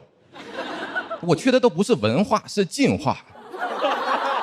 北大有些课程是全英文授课的，跟不上。我能听懂一点，但不会说；我能接收信息，但传递不了信息。我的英文水平有很强的保密性，就感觉我是老师的好闺蜜，无论她告诉我什么，我都不会说出去啊。哎，有的时候听都听不懂了，但也不好意思问啊。当然我也不会问啊，我只能四处观望，想找另一个猴。突然跟我同桌眼神对上，我都要感动哭了。我赶紧过去问他，我说这讲的啥呀？他说对呀，这讲的不是学过了吗？我决定换一批同学，比上不足，咱就比下有余。我决定去蹭大一本科生的课程，不是很顺利，属于降维被打击。我去听的是大一的计算机基础课，那个大一的教室里坐的都是各省的高考状元和我。我们分别来自光华管理学院、信息科技学院和复兴矿业学院。那在这样的环境里，老师讲的第一个知识点，居然是电脑的开关机，给我听懵了。我说这不是网管的技术吗？老师的解释很感人，他说因为有很多孩子是从山里考上来的，这堂课有可能是他们人生中第一次接触电脑。既然我们叫计算机基础课，就要从基础讲起。给我听的鸡皮疙瘩都起来了，太震撼了。我没想到北大状元不过如此。听完我就决定逃课，走之前还跟我同桌说，我说这讲的不是学过了吗？这讲连续逃了好几节课啊，因为鼠标我也会用，打字也很熟练，一直到了期中我才去听第二节课，已经讲到人工智能了。这是什么学习速度啊？开学刚走出大山，半个学期走进硅谷了。我感觉一堂课下来，我们班已经完成了社会分工，他们负责智能，我负责人工。毕业我就去当网管，因为我就学过开关机。学不过，我想那我就比玩儿啊！我有兴趣爱好，我爱爬山，我曾经登上过第一高峰啊，阜新第一高峰啊，叫乌兰木图山，海拔831米。咨询报名北大的登山社团，说现在报名可以参与寒假活动，攀登可可赛级门峰，海拔6178米。我强装镇定问我说有缆车吗？我没想到社团活动我也跟不上，我不死心问了一下明年的寒假活动是登珠峰。我说按这个强度，你们后年是不是要登月？这怎么不从基础开始教了？你不考虑山里来的孩子了吗？他们老家的山难道叫喜马拉雅山？我那天晚上做了一个噩梦，我梦到他们开始全英文登山。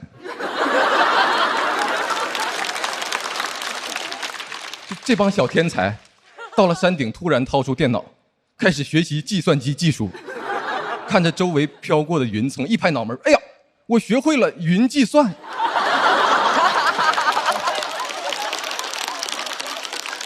精神已经不太正常了，能看出来，因为我学不明白，也玩不过，感觉心里很受挫，我就打电话预约校医院的心理咨询，老师跟我说心理咨询要排到2个月以后了，因为现在大一入学的新生差不多都得抑郁症了。我真是服了，怎么得抑郁症的速度也比我快啊？这是真精英啊！先天下之忧而忧了 ，I hate you。读研期间处处受挫，没有任何存在感。我从学校带走的只有毕业证、学位证和抑郁症。找工作也不顺利，朋友劝我做自媒体，说我好歹有个学历。我说我这个状态能给人家分享啥呀？他说你得包装啊，谁知道你实际啥样？你先发个帖子试试呗，标题就叫那个北大高能量男孩的一天。我不想欺骗自己，我说比不过就比不过吧，焦虑就焦虑吧，因为其实这些不重要，做我自己就很好。就讲到这儿，谢谢大家。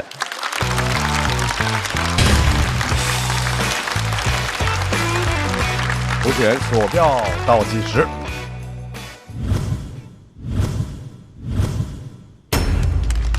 谢谢。范老师没有拍，哎，原因是没有拍啊，就这对，我就觉得他前面很多包袱还是很精妙的，就是说，我觉得演员上台了，信念感是非常重要的一件事儿。我往往不拍都是因为自个儿的信念垮了，信念感很重要。对，其实我觉得刚开始还挺好的，前半段非常精彩，它有很多小点我很喜欢 ，I love you， 然后那个猜你膈应，对，这新写的稿子吗？对。就感觉像是一轮一轮磨稿子，然后前半段已经很精致了，然后到后边还没弄完就到比赛的日期了。我的感觉啊，不一定对，对，明白。所以就很遗憾吧，说实话。如果你全程都不好的话，我还轻松一点，对，因为前边非常精彩。其实从设计上还不如倒过来，就前边不怎么样，大家听的啊有点这样，后来哎突然精妙起来了，可能就拍灯了。不是自个儿什么感觉？你感觉刚才演的时候？会挺紧张，对，有点紧。我想给志源打打气。其实我是中间就想拍，但的确因为现场当时气氛有点沉，我找不到拍的那个口，所以我最后毫不犹豫给你拍了。谢谢罗毅老师。志源，你这段其实非常好，文本是很好的，一定要有这样的自信。有时候，因为我们只是线下此刻大概有200多个观众，可是我们不是只给线下我们这些人演，你未来会面对2次传播的时候，会有线上1000万以上的观众，还有它在线上，我觉得一定效果会是好的。还有就你的很多的表述，它都是非常好的表达。谢谢罗毅老师。所以有些时候，如果线下某一场的好与不好，它其实真的不能够决定这个段子是不是垮掉还是顶。所以它有时候就会有一些巧或者不巧，但内心那个定力一定要有。好的。所以我当时毫不犹豫的给你拍了灯。谢谢罗毅老师，谢谢。其实侯志远讲的这个有普遍性，就是这有啊种焦虑，各种各样的信息。就是那看短视频那种，然后本来你想解忧，结果他更给你添堵啊。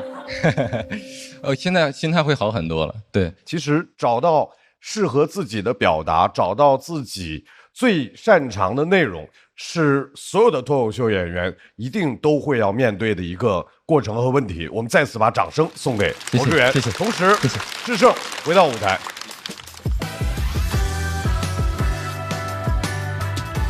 在上一轮，他们是一个战队的2匹马，来看一看这2匹马跑的结果是。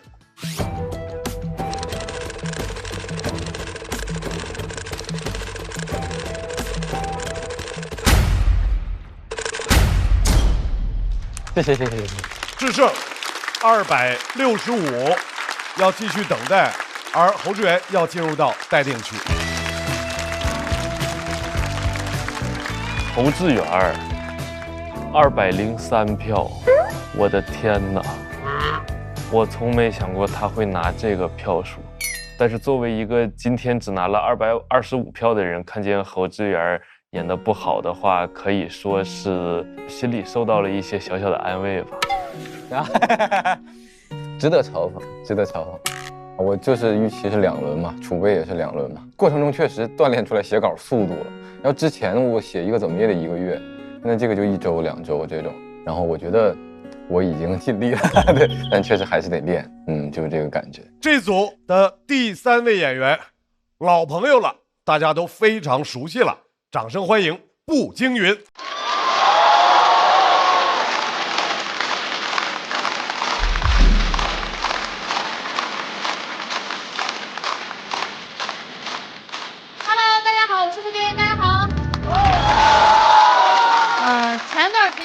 一直在下雨嘛，哎呦，吓得我一出门就想跟人聊天气，一个陕西人搞得跟英国人一样。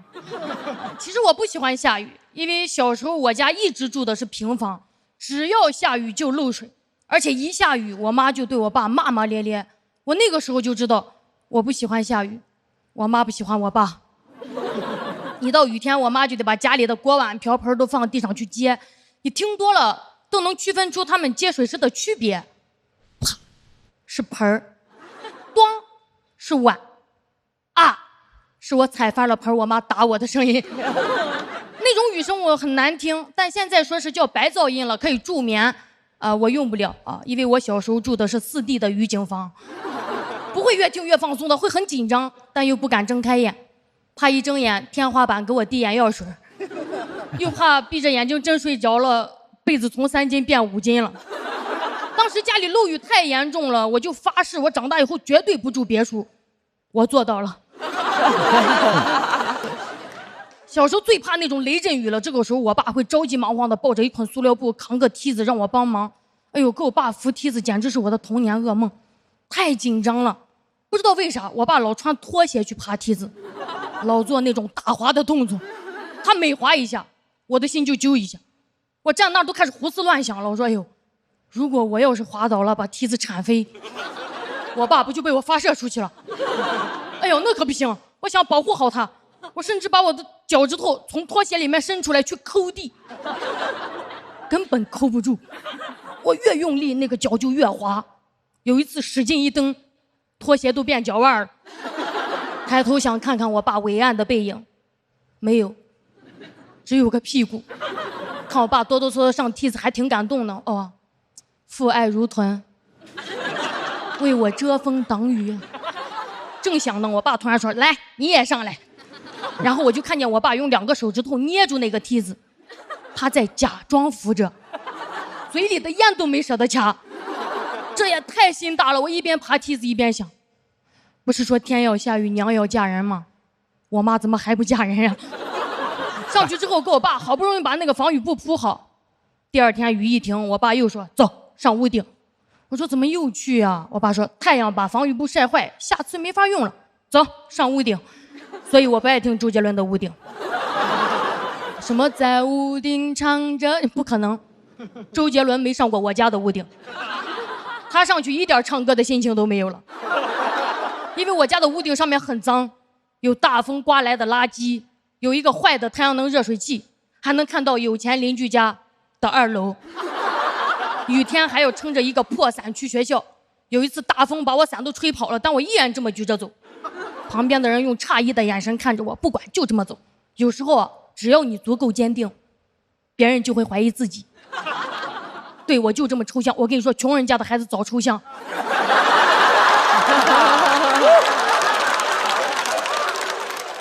到了教室，书包都湿透了，把作业本掏出来，纸都粘成一坨了，打不开，很绝望。老师问：“你作业写了吗？”我说：“写了，但你看不见。”老师感觉我在嚣张，说：“那你再写一遍。”我说：“铅笔受潮，写不出来。”他说：“你再这样，我就要叫你妈来了。”我说：“伞在我这儿，他来不了。”所以在老师眼里，我们这一家人啊，穷横的。我那会儿唯一跟外面世界的链接就是看电视。我爸给平房顶上装了一个铁圆形的电视接收器，如果一刮风，电视就会串台，一下雨就没信号。我每天写完作业最期待的就是蹲在电视机前等老天爷赏台看。但是一到刮风下雨，那个电视机里的人就会变形。有一次我看的海尔兄弟是3胞胎。我最崩溃的是看《还珠格格》大结局那一天，紫薇跟小燕子不上错花轿了吗？尔康掀开盖头一看是小燕子，哎呦，我家电视滋啦开始闪，我赶紧喊，我说爸，快上屋顶！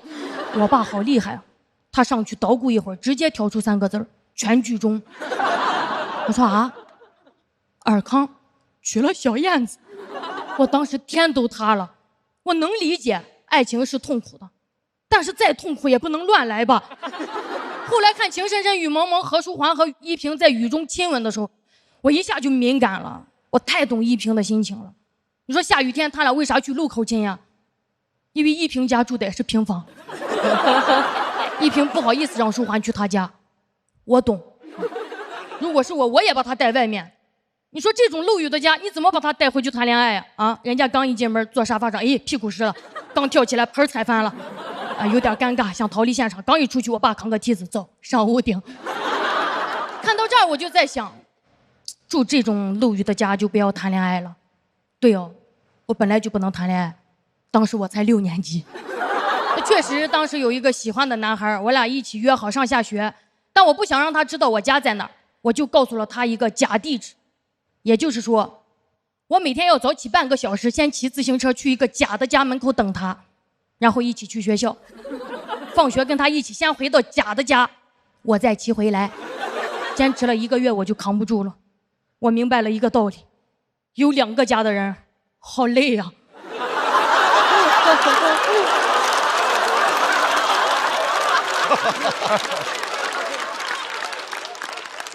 有一次下雨在家很烦，我就说：“哎呦，讨厌死雨了！我希望永远都不要下雨。”我爸听见，噌站起来教育我：“胡说，春雨贵如油，多少农民等这场雨呢？你懂不懂啊？”我说：“春雨有多贵？拿盆接满可以给我换个新电视吗？”我爸说：“你再顶嘴，我就把电视机关了啊！”切，威胁不到我。下雨天本来就没信号。所以雨天在我的印象里就是狼狈、尴尬，想不到什么美好的词儿。后来我家已经不住那种漏雨的房子了，但我还是很难再去喜欢雨天。就像有人一下雨腿就会犯风湿一样啊，生理反应。我也是，一下雨腿就难受，我想爬高。长大以后我才发现了一个很残忍的真相，其实我家在西北，雨水并不多啊，那为什么我的童年记忆里一直在下雨啊？因为每一场雨我都实实在在的淋到了。等后来我有了女儿，她不一样，她非常喜欢下雨。有一次雨天，她穿着很可爱的小靴子，打着卡通伞，很开心的在雨里跳。哎呦，我看着她的时候就想，你的童年我的童年还好不一样啊。她一边踩水坑正开心呢，突然又很失落，说：“妈妈，玩不了了，我还得写作业呢。”我顺手就把书包扔到了雨里。我说：“玩去吧，妈妈有办法。”谢谢你们，我是魏云，谢谢大家。这是挺感人的，我从来没见过父亲这么柔弱的一面。来，步惊云，索票倒计时。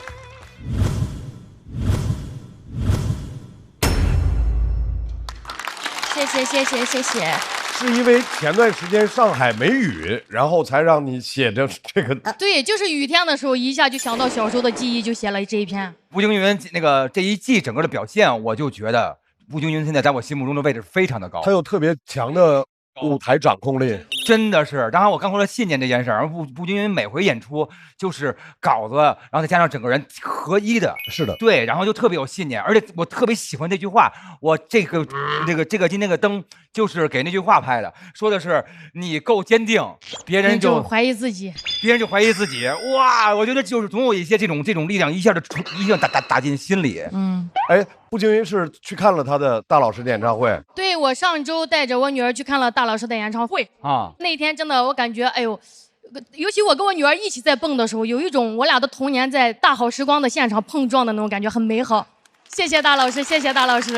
哇，谢谢您啊！步姐告诉你一个消息，哎，春春也要开演唱会了。而且今年就会开是吧？对对对，没定呢。对，但今年肯定会开啊，所以我也就是特别想邀请。对，谢谢。你看，就是我们今年小友团特别好，大家还都可以送礼物，互相看演出啊，互相看演出。我们看您演出，然后您来看我们演出，很开心的，很开心啊！值了。我其实看步惊云看了这么多场，尤其上一场看得灵魂出窍。我现在这么多期看下来，发现效果最好、最炸和最招人喜欢的是你性格里那个非常强的那种气场强大的那种坚定、攻击性。攻击性。特别是当你攻击那些丑陋的、落伍的、该被历史淘汰的那些东西的时候，光芒四射。我想跟观众说一下，就是看脱口秀不用那么善良，因为我知道现场来的观众可能会道德感更高、更善良，大家会讲一些惨呀或者什么经历，大家会替你紧张，因为后面的选手他们可能有的话题也会很沉重啥。其实我们在舞台上就把你们当朋友一样，就是想分享我们内心可能最脆弱或者最什么的一面，希望大家就轻松的看，你的雨是在我身上，你们听就行了，你们不要有那种道德压力，好吧？不要有那种压力啊。其实今天这篇我还蛮喜欢的，虽然就是步姐在我们心目当中是一个高燃高能的这样的一个脱口秀演员，但是我觉得难得有机会在现场去听她讲一个非常温馨的这样的一个故事，而且这个故事特别触动我的点是在于在我6岁之前，我们家也是住在一个平房，然后那个平房呢会有跟它相同的地方，虽然没有把很多盘和碗拿出来，但它也会漏雨，所以我记忆当中是有这样的画面的。还有一个最深刻的画面，就是因为那个平房光线很暗，所以我记得我爸爸在那个平房上面开了一个方形的一个口，其实它是天窗，它类似于，但是它不是个天窗，它其实上面是一层很硬的一个防雨布，所以在晴天的时候那个光线会透进来，在下雨天的时候你会看到上面有雨滴，所以这个画面是完全能够触动到我，我是非常带入进去的。然后直到我现在工作之后，我在更多的时间，其实我是在北京。那北京其实雨水很少，所以每当北京一下雨的时候，我就会想到我小时候的一些在成都的一些生活。我觉得那个东西对我来讲其实是特别珍贵的。所以我很喜欢今天这个。再次掌声送给步惊云。谢谢大家，谢谢大家。来，智胜回到舞台。第二个3人小组的表演已经全部结束了。来，我们来看一下步惊云得到的票数是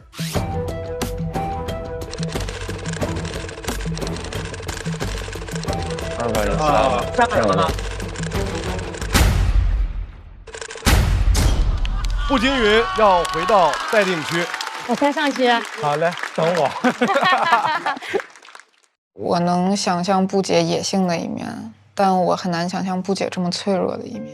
我觉得布姐她所讲的故事都是很掏心窝子的，而且非常真实。就是我听完，我是会更了解布姐的成长背景，然后也更明白她走到今天这样，养活她的家庭，然后把她小孩养得很好。其实她也是经历了很多很多的艰难的。这是我听过布姐最柔软的一篇了，我从来没有见过她这么柔软的一面，平常给人的形象太强了。这一篇讲这个，我觉得作为观众我是有被触动到，见到了不一样的他，展现温柔的那一面嘛，就不一样嘛。因为人本来就有很多面，喜剧演员需要在这个舞台上把自己的每一面慢慢的展开，反正布姐的那个专场非常好，她可能不巡演了，但是私底下的精力还是要带到。对，我就这么抽象。我跟你说，穷人家的孩子早抽象。你管别人怎么看，向死而生，活到发疯吧。终于明白为什么老板都爱发火了，4个字：无能狂怒。你知道一个女孩最重要的是什么吗？活着，活着呀，啊，活着。我成为他的粉丝是从去年开始的，他开挂了，很激动，就是整个段子让我热血沸腾的。没想到短短的1年，在原来脱胎换骨的那层台阶上，又上了30-40个台阶。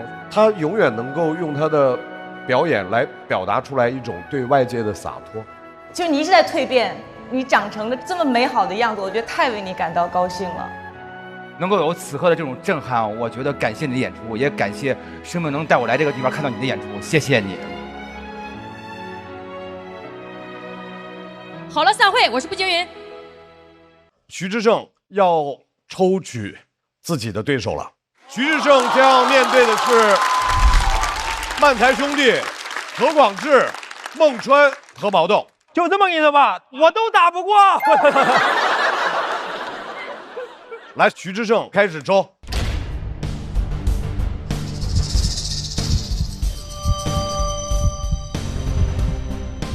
啊！川哥，川哥，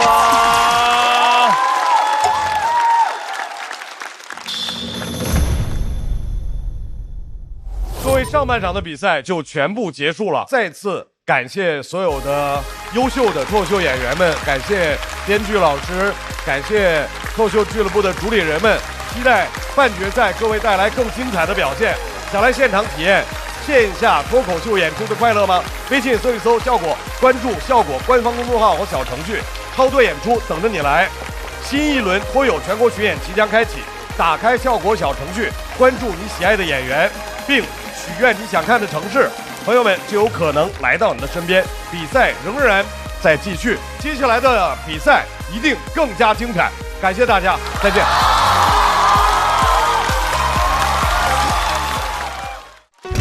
很多朋友问我为啥这么松弛，其实很简单，想到什么就去做，想休息了就直接躺下，想散心了就去公园，想吃点喝点我就打开美团点闪购，啤酒、零食、冰淇淋，想吃就吃，这就是我的人生态度，想要就要，绝不内耗。现在我宣布第4赛段临门一嘴赛正式开始。他是有冠军相的选手之一。我跟你说，小李啊，当年那飞刀啊，都应该扎他身上，应该现在啊。特别解气，特别解气。你好，杨幂姐，我是您的偶像，希望电视机前您能看到。偶像，我是你的偶像，怎么回事？不，我来说，练。不开玩笑，美团闪购马上就到，感谢30分钟好货到手的美团闪购冠名播出。番茄是个宝，茄皇错不了，感谢约一颗阳光番茄在里面的茄皇联合赞助播出。让生活更开心，感谢国民白酒老村长特约赞助播出。96倍乳黄金续航母源自护力，感谢 A2 紫药 HMO 奶粉赞助播出。大容量随心开，想去哪儿嗨就去哪儿嗨，感谢大空间的极狐汽车 T1 赞助播出。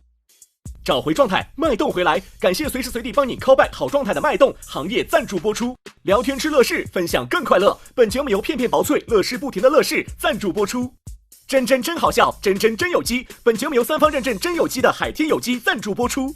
新一轮脱友全国巡演已正式开启，微信搜索效果小程序参与许愿活动，朋友们就有可能来到你身边。脱口秀和他的朋友们第2季每周5、周6中午12点，会员抢先看1周，衍生节目朋友们和他的脱口秀每周1 12点更新，遇见他们每周2 12点更新 ，SVIP 抢先看1天，还有超多幕后视频不定期掉落，记得准时追更哦。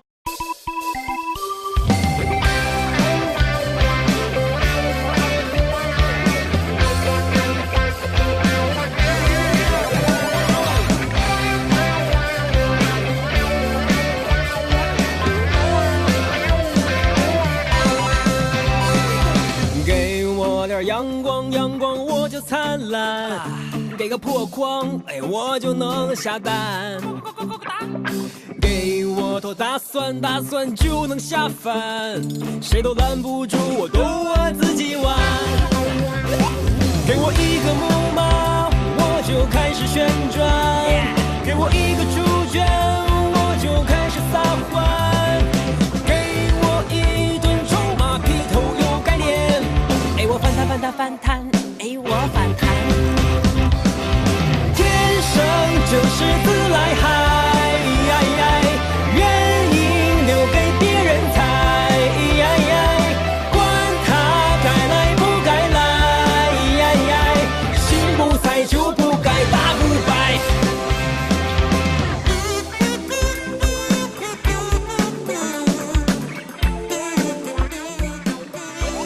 更多节目精彩资讯尽在新浪娱乐微博综艺、新浪综艺。感谢新浪新闻、腾讯新闻、腾讯娱乐、立地城传媒对本节目的大力支持。给我的颜色，我偏不看，给包鲜艳。